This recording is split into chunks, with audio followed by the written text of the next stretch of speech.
Quando faccio le foto mi emoziono sempre in qualche modo, perché sono contento della professione che faccio, ma in questo caso, quando ho fotografato Pertini al Quirinale, io ho pianto come un dannato.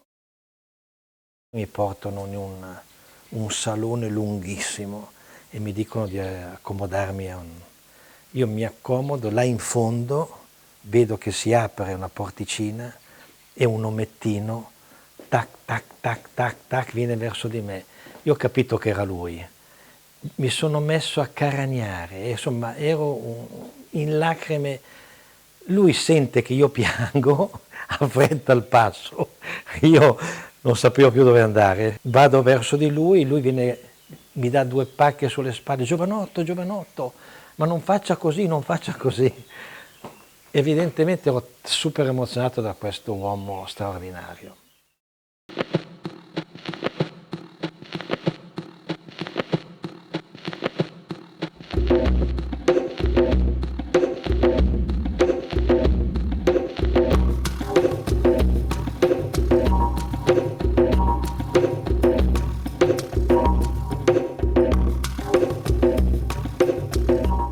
Non lo dico con presunzione, anzi, proprio, è che io posso fotografare qualsiasi cosa, non c'è una cosa che preferisco.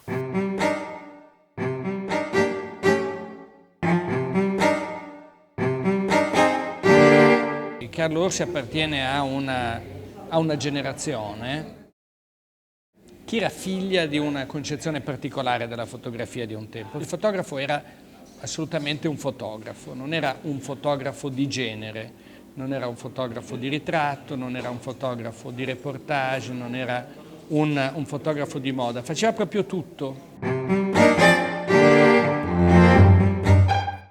Dunque io nasco come stampatore perché ho avuto la fortuna di essere l'assistente di Ugo Bunas. Era un bravissimo stampatore, anzi è quasi eccezionale. Molto pignolo, non so, lui una foto la ristampava 10 volte, se tu la guardavi non c'era differenza tra la prima e la 10ª, però era talmente pignolo e da lì ho imparato a essere un po' pignolo anch'io, nella stampa, solo nella stampa.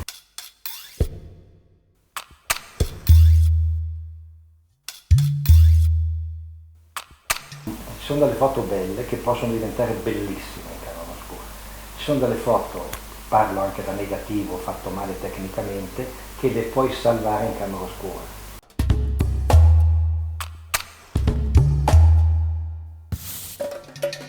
Ero abituato a stampare molto normali, diciamo, i grigi tenui, normali, le stampe dove non c'erano cose eccentriche o strane.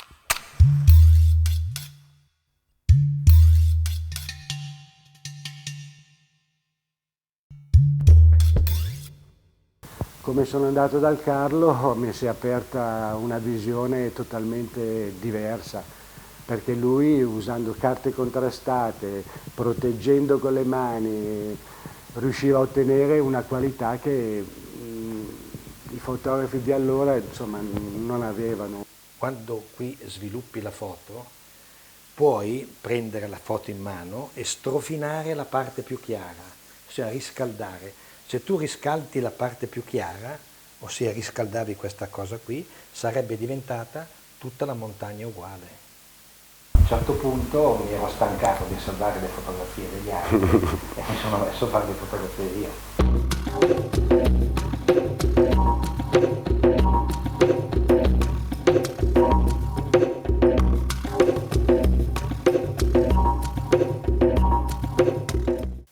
Questa è veramente la mia prima foto.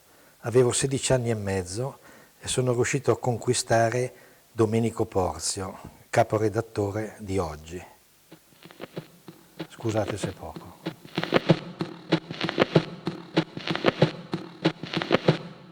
Io mi reputo un gran fortunato anche perché sono nato nel posto giusto, al momento giusto anche, perché io sono nato a 50 metri dal Bar Giamaica.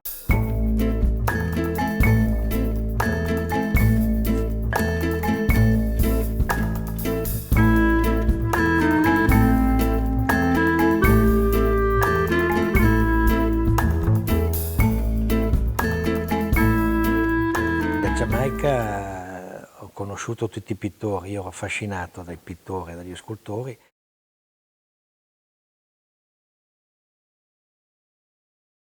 Li ho fotografati e con alcuni sono diventato veramente amico.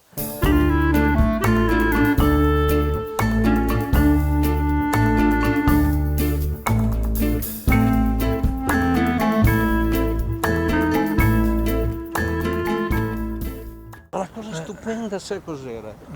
Se ti ricordi bene, la frequentazione con anche gli scrittori, i poeti, gli architetti. Gli architetti. Ecco, niente più. Tutto finito. No, difatti Quelli sono stati 10 anni. io qui passavo e facevo proprio la gente che lavorava, come dici tu, i barconi che passavano. I barconi, le chiappe, facevo i ritratti agli artigiani qui intorno.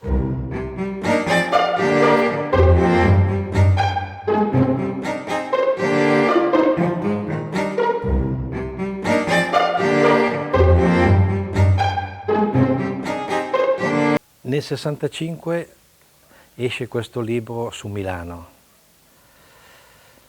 con una prefazione di Dino Buzzati. In quel momento lì io vedevo in Milano una certa drammaticità. Non è vero che gli anni 60 sono sempre stati gli anni, no, incominciavano a esserci delle cose che non funzionavano. E devo dirti che in quel periodo lì non è che io amassi molto la mia città. E allora ho stampato tutte le foto di quel libro su una carta dell'ACFA BH, che è una carta molto contrastata, e ho reso questa Milano molto drammatica.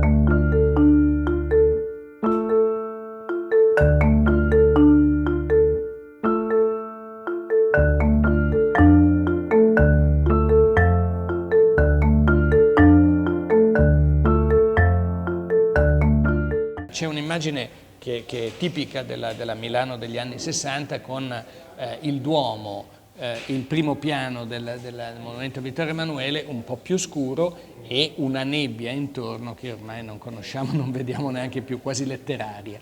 Ecco, questo è il suo modo di intendere, non romantico, non decadente, molto secco, molto realistico. A seguire immediatamente dopo quello che succede sotto il Duomo, cioè un'immagine altrettanto famosa di un gruppo di persone sotto la metropolitana con un vigile vestito di bianco appoggiato alla balaustra con un'eleganza che sembra davvero un modello in realtà.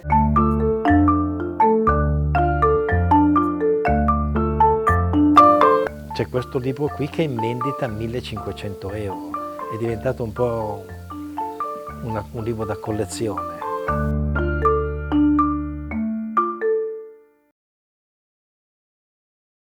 Io ero lì a sedere e tu mi hai detto aspetta un momento, non ti alzare, eravamo lì ad ammirare il paesaggio e mi hai fatto quella foto straordinaria dove si vede che penso, sì, proprio, bella. Ma è così vera.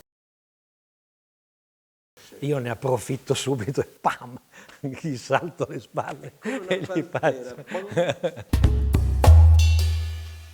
Lui dichiara di essere un reporter, è vero fino a un certo punto, lui è uno che cattura frammenti di vita. Ecco.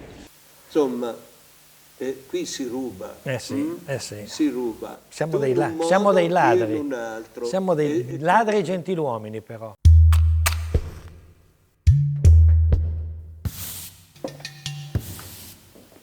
Ecco, uno dei fotografi che io amo più di tutti, che a guardarlo mi ha insegnato molto, è William Klein. E tra l'altro lui riesce a colpire, vedi come va la ricerca, guarda questi sguardi qui, a parte che questa è una foto straordinaria. E poi lui è uno che oltre ad aver fatto molto reportage, dei libri, ha fatto dei libri bellissimi su Mosca, su New York, su Tokyo, anche lui è un grandissimo fotografo di moda, uno dei più importanti al mondo.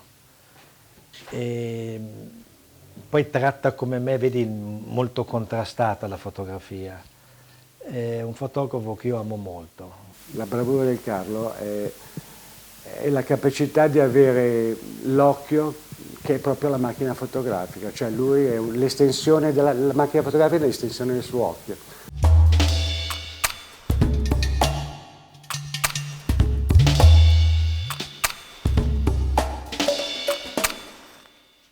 Essendo stato assistente di Ugo Mulas e lui usava la Leica, io per imitarlo me la sono comprata anch'io. È una macchina piccola, maneggevole, è immediata, non lo so, la punti subito all'occhio, inquadri, guarda che meraviglia, che vedi subito l'immagine, insomma, è il mio terzo occhio.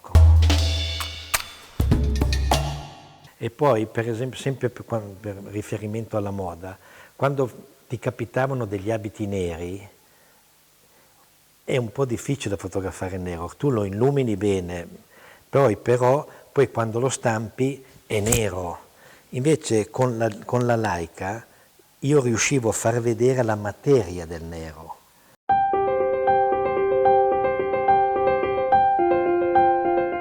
Ha questa bravura qua e usa gli obiettivi, specialmente i grandangoli, in una maniera eccezionale. Cioè, sa dosarli, non è da tutti.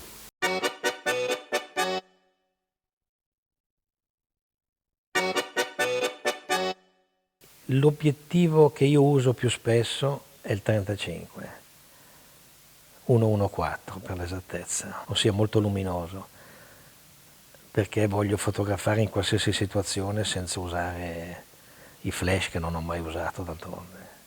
Mentre quando facevo la moda ero affezionato stranamente, che poi non ho mai più usato, un obiettivo 80 mm.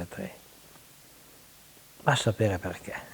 Sa usare molto bene la macchina fotografica, passa dal grandangolo al teleobiettivo con una bella facilità e conosce molto bene i segreti del bianco e nero, è un bianconerista autentico. Io ti ho portato l'esempio di alcune foto che tu hai fatto a colori, che sono veramente strane, cioè tu con poi... il colore che cosa provi? Perché hai questo rifiuto totale? La realtà so benissimo che ha colori, è indubbio, però io trovo che con il bianco-nero riesci più a tenerti in mente l'immagine, perché non sei disturbato dal colore. Ci sono tanti colori che non posso sopportare, il verde soprattutto.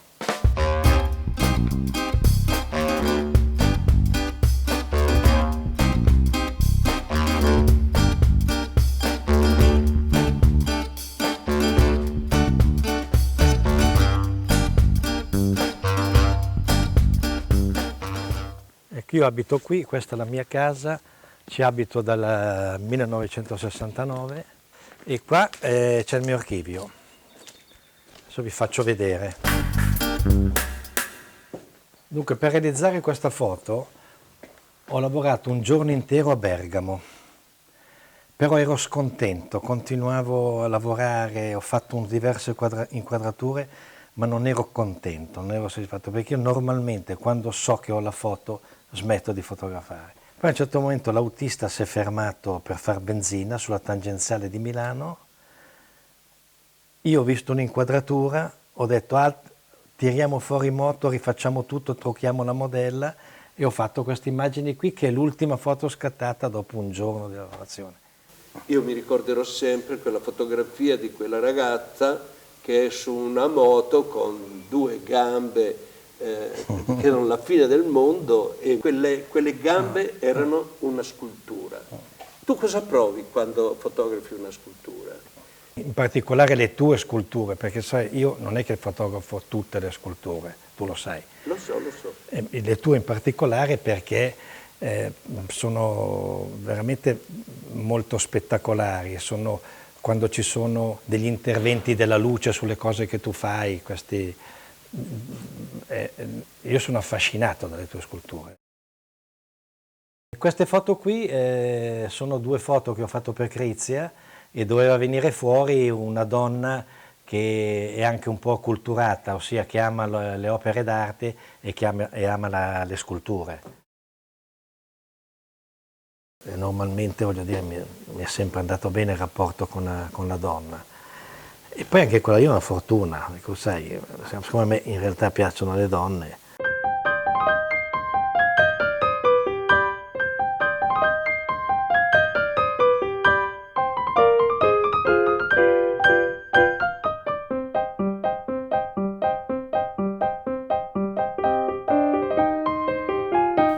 Poi soprattutto non amo fotografare le donne come se fossero degli stillai, come se fossero delle forchette o dei cucchiai.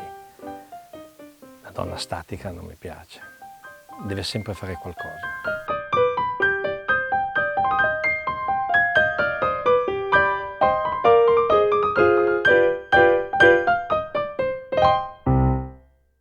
Chi lavora nella pubblicità, nella moda e poi se lo porta indietro anche nelle altre cose, deve sempre immaginare che più che la bellezza della fotografia è la bellezza di un'idea. Allora io volevo fare la modella con questo aereo, però in realtà gli aerei non è che passano proprio sulla testa della modella. No. Allora continuavo a fotografare degli aerei, foto di aerei che atterravano e poi facevo il servizio di moda con la modella. Poi dopo in camera oscura, ecco perché ti dico che la camera oscura il 50% fa la fotografia, io con Ciccio abbiamo escogitato questo fotomontaggio. Guardate, questa l'ha fatto lui, ha fatto un fotomontaggio. Non dargli retta, io fotomontaggi non ho mai fatti nella mia vita, per l'amor di Dio.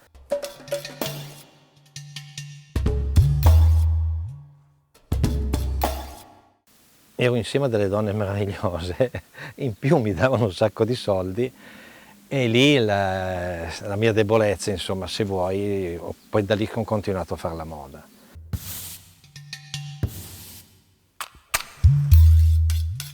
La mia carriera adesso è fantastica perché mi posso permettere un sacco di cose, mi vengono delle idee, le propongo al cliente e poi le eseguo dall'inizio alla fine, sino alla pubblicazione del libro.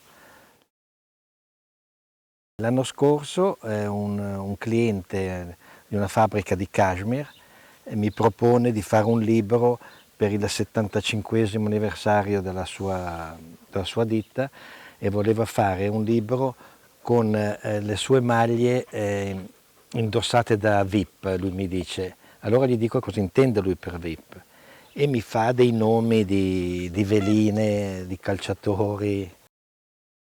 Gli ho fatto una controproposta dicendo io vado in giro per il mondo, faccio un giro per il mondo e incontro un sacco di persone. Le persone che mi piacciono gli faccio indossare una maglia, ma tutte le persone devono avere la stessa maglia.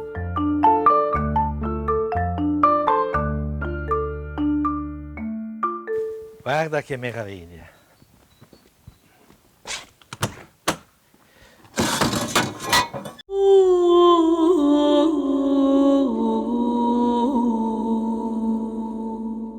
La mia grande passione sono i viaggi e soprattutto sono i viaggi nel deserto, che io dal 1984 faccio sempre con un gruppo di amici, siamo in 6. Io amo il deserto, amo il nulla.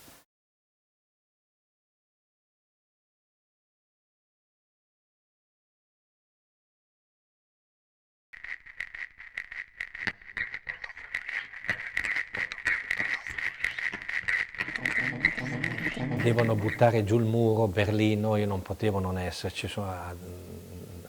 Io vorrei abitarci a Berlino, è una città che mi piace molto. Stanno buttando giù il muro, cosa faccio? Prendo e vado a Berlino.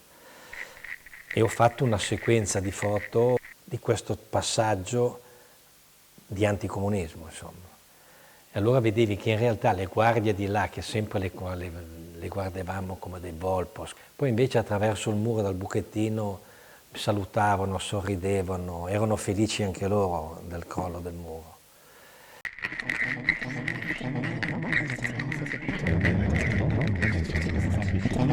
Una delle immagini di quel libro lì sono i bambini che anche loro picconano il muro perché anche loro vogliono buttarlo giù invece poveracci non riuscirono neanche a scalfirlo, perché veramente io non ho mai visto un cemento armato come quello.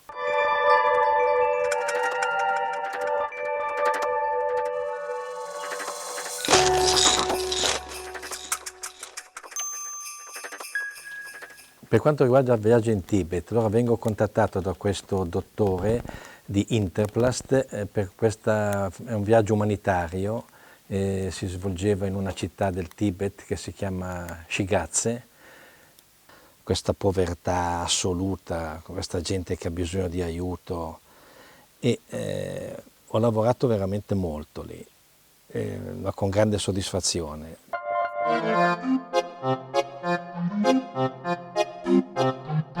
Ero scatenato fotograficamente, proprio sembrava l'inizio della mia carriera come reporter, proprio ero scatenato, ho fatto moltissimo materiale, ma ti dico, era facile fotografare. E lì entrare in sala operatoria e vedere questi bambini, che alcuni venivano operati senza l'anestesia.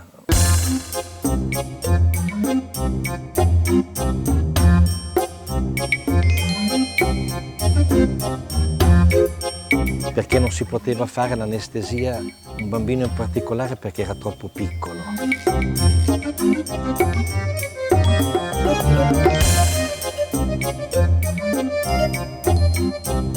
Poi è stata fatta una mostra, un libro, e io sono molto gratificato da questo mio lavoro. La passione è la fotografia, che poi io l'abbia fatta nella moda e nel reportage, come adesso invece la sto facendo anche per dei fattori umani, ma al centro resta sempre la fotografia.